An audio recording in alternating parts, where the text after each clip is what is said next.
చాలా క్లుప్తంగా నేను రాష్ట్ర రాజకీయాల గురించి మాట్లాడబోతున్నాను. ఆంధ్రప్రదేశ్ రాష్ట్రంలో ఇండియన్ నేషనల్ కాంగ్రెస్, భారత జాతీయ కాంగ్రెస్ ప్రభుత్వాన్ని ఏర్పాటు చేయబోతా ఉంది. 175 సీట్లకు గాను దాదాపు 130 సీట్లు రావడం ఖాయం కాంగ్రెస్ పార్టీకి. 25 లోక్సభ స్థానాల్లో దాదాపు 20 సీట్లు రావడం ఖాయం. కారణం ఏంటి? ప్రజల్లో సడన్ గా మార్పు కనిపిస్తా ఉంది. సడన్ గా, ఈ మధ్యలో లేదు, సడన్ గా కనిపిస్తా ఉంది. కళ్ళల్లో నీళ్లు వస్తున్నాయి మాట్లాడేటప్పుడు వాళ్ళు. నేను అడిగాను దాదాపుగా చాలా దగ్గరలో, ఇది ఒక్క తిరుపతి కాదు, ఇచ్చాపురం నుంచి చిత్తూరు వరకు చాలా దగ్గరలో అడిగాను, ఏమి ఇంత మార్పు వచ్చింది అని అంటే వాళ్ళు స్పష్టంగా చెప్పుకొచ్చారు, మాకు కాంగ్రెస్ ప్రభుత్వం కావాలి అని.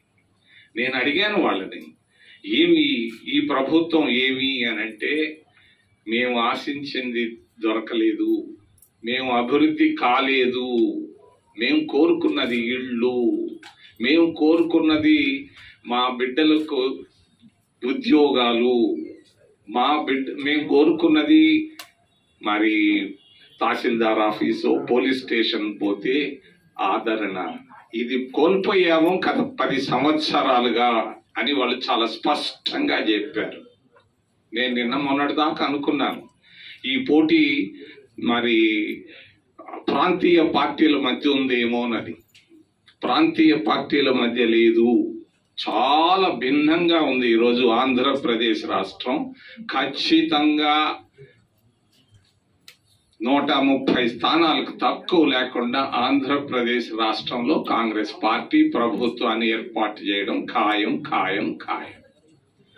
మరి 1978 పరిస్థితులు ఈరోజు ఆంధ్రప్రదేశ్ రాష్ట్రంలో కనిపిస్తా ఉన్నాయి.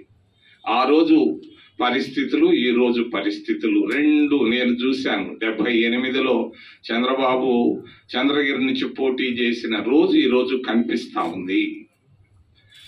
నేను చాలాసార్లు చెప్పడం జరిగింది. 1994లో అసెంబ్లీ ఎన్నికలు జరిగే ముందు పివి నరసింహారావు గారు నన్ను అడిగారు, ఎన్ని సీట్లు వస్తాయి 294 కంటే? నేను చెప్పాను 23 వస్తాయని చెప్పాను. 26 వచ్చాయి. 1996లో నన్ను అడిగాడు, నాకు టికెట్ ఇవ్వకుండా పిలిచి, రోసయ్య ద్వారా పిలిచి ప్రధానమంత్రి గారు పద్మావతి గెస్ట్ హౌస్ లో నన్ను అడిగారు, ఎన్ని వస్తాయి సాధారణ ఎన్నికల్లో అనంటే నేను చెప్పాను ఆయనకి 130 సీట్లు వస్తాయని. 130 సీట్లు కాదు, 132 వచ్చాయి 1996లో కాంగ్రెస్ పార్టీకి. 2000 సంవత్సరాలు అనుకుంటాను, నేను చెప్పకూడదు మరి చెప్తున్నా. రామోజీరావు గారు అడిగారు నన్ను, ఉత్తరప్రదేశ్ లో ఎన్ని సీట్లు వస్తాయని అంటే నేను చెప్పాను ఆయనకు 202 వస్తాయని చెప్పాను. 203 సీట్లు వచ్చాయి ఆ రోజు. మరి ఆయన చెప్పాడు, రామ్ కూడా చెప్పలేకపోయినా నువ్వు ఎట్ట చెప్పావంటే చెప్పాను అని చెప్పాను. నాకు ప్రజా నాడి తెలుసు కాబట్టి, అర్థం చేసుకున్నాను కాబట్టి. ఈరోజు నేను ఒక్క విషయాన్ని గురించి, కాపుల గురించి చెప్పదలుచుకున్నాను. కాపులు ముఖ్యమంత్రి కావాలి అని కోరుకుంటున్నారు. ఇది సమయం. కాపు ముఖ్యమంత్రి కావాలంటే ఇది చాలా చాలా చాలా పవిత్రమైనటువంటి సమయం. దీన్ని వేస్ట్ చేయకూడదని తెలియజేస్తూ, చిరంజీవి గారిని నేను తిరుపతి అసెంబ్లీ స్థానాల నుంచి పోటీ చేయమని నేను ఆయన్ని అడుగుతున్నాను మీ ద్వారా. తప్పకుండా ఆయన గెలుస్తాడు. కాంగ్రెస్ పార్టీ తరఫున ఆయన పోటీ చేస్తే గెలవడం, కనీసం 50,000 ఓట్లు తక్కువ లేకుండా నేను ఇక్కడ ఉండి ఆయన తిరగాల్సిన పని కూడా లేదు. నామినేషన్ వేసి వెళ్ళిపోతే ఆయన గెలవడం ఖాయం. గెలిచిన తర్వాత ఆయన ముఖ్యమంత్రిని కూడా చేయడం ఖాయం అని నేను తెలియజేస్తున్నాను. చిరంజీవిని నేను ఆహ్వానిస్తున్నాను. సినిమాల్లో తిరుగుండొచ్చు, ఏమైనా చేయొచ్చు, కానీ ఇది రాజకీయంగా చాలా ముఖ్యమైన సమయం. రాబోయేటువంటి నెల రోజుల్లో చిరంజీవి గారిని నేను హృదయపూర్వకంగా తల వంచి నేను తెలియజేస్తున్నాను. చిరంజీవి గారిని తిరుపతి నుంచి అసెంబ్లీకి పోటీ చేయమని, ముఖ్యమంత్రి అవడం ఖాయమని తెలియజేస్తున్నాను. కాపులు నిర్ణయం తీసుకోవచ్చు, కాపులు ఏ విధమైనటువంటి నిర్ణయమైనా తీసుకోవచ్చు. ఇది భాగ్యం, మహత్కరమైనటువంటి సమయం. ఈ సమయం కాపులు తప్పితే మళ్ళా 10-20 ఏళ్ళు లోపల రాకపోవచ్చు అని తెలియజేస్తున్నాను. చిరంజీవి గారిని పోటీ చేయమంటూ కాకినాడ నుంచి సీతారాం ఏచూరిని పోటీ చేయమని నేను అడుగుతున్నాను. ఒకసారి మాట్లాడాను ఆయనతో. కాకినాడ లోక్సభ నుంచి సీతారాం ఏచూరి గారిని పోటీ చేయమని మీ ద్వారా నేను అడుగుతున్నాను. మరి అంతేకాకుండా నారాయణ గారు, సిపిఐలో ఉన్న నారాయణని నగిరి అసెంబ్లీ నియోజకవర్గానికి పోటీ చేయమని నేను అడుగుతున్నాను.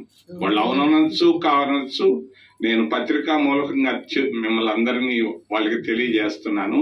ఖచ్చితంగా కాంగ్రెస్ పార్టీ అధికారంలోకి రావడం ఖాయం, ఖాయం, ఖాయం. ప్రజల్లో గొప్ప మార్పు కనిపిస్తాం. అంతకుముందు లేదు, సడన్ గా ఎందుకు వచ్చిందో అని. మరి ఇందిరాగాంధీ, ఇందిరాగాంధీ, ఇందిరాగాంధీ, ఇందిరాగాంధీ అంటున్నారు. ఇందిరమ్మ రాజ్యం కావాలంటున్నారు. కాంగ్రెస్ ప్రభుత్వం రావాలని కోరుకుంటున్నారు ప్రజలు. చాలా మంది గమనించటం లేదు, ఆకాశం చూసి మాట్లాడుతున్నారు. హైదరాబాద్ లో కూర్చొని పలానా పార్టీకి ఇన్ని సీట్లు వస్తాయి, అన్ని సీట్లు వస్తాయి అని చెప్తున్నారే గాని వాస్తవం కాంగ్రెస్ పార్టీ ప్రభుత్వాన్ని ఆంధ్రప్రదేశ్ రాష్ట్రంలో ఏర్పాటు చేయడం ఖాయం, ఖాయం అని తెలియజేస్తూ ఏదైనా ప్రశ్నలు ఉంటే దయచేసి అడగమని నేను మిమ్మల్ని చేతులెత్తి ప్రార్థిస్తున్నాను. నేను చెప్తున్నాను, కాంగ్రెస్ క్లిక్ అయిపోయింది. 130 సీట్లు వస్తున్నాయి.